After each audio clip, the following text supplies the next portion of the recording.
This is a letter or an article written by a guy named Max Abrams, who is a professor at Northeastern University, Boston area. He said on October 10, 2023, just 3 days after Hamas perpetuated the largest bloodletting of Jews since the Holocaust, I was preparing to teach my evening graduate seminar at Northeastern University on terrorism and counterterrorism when a stranger accosted me in the hallway by my office.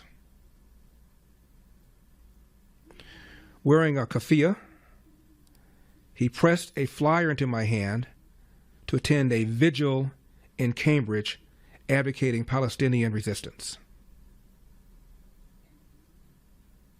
I quietly turned around, put the flyer in my office, and headed off to class, where I spotted the same Intifada enthusiasts seated among my students. I politely asked him to leave so I could start teaching about international security, as I had at Dartmouth, Johns Hopkins, and Northeastern for the last decade. The class only met once a week, and I was eager to start my lesson plan.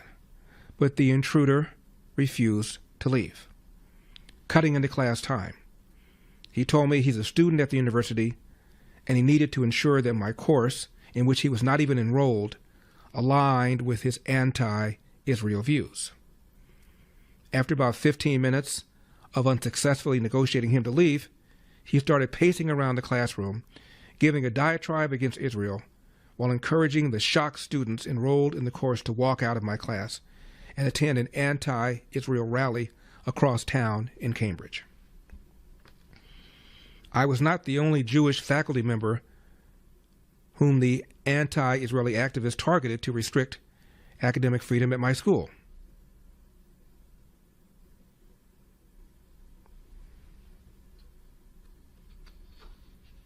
And he talked about some of his other faculty members who were Jewish having the same experience. We submitted formal complaints to the Office of Student Conduct and Conflict Resolution, but they refused to apprise me of the outcome of my complaint. Later in the term, I discovered that the university clearly did not discipline the student because my phone blew up with alerts from friends that the activist was getting escorted out of the graduation ceremony by police for making a huge scene with fake blood, to the horror of all the graduating students and their families.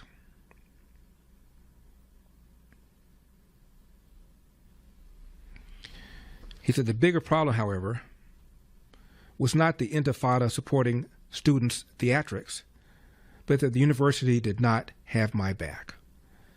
The university never checked in with me or my students after class that was taken by hostage by this extremist.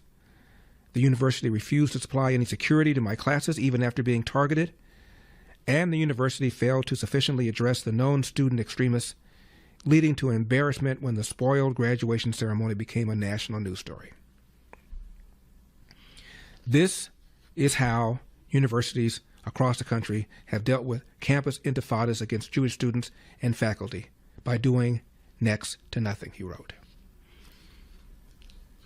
Quote, that is until Donald Trump was reelected president.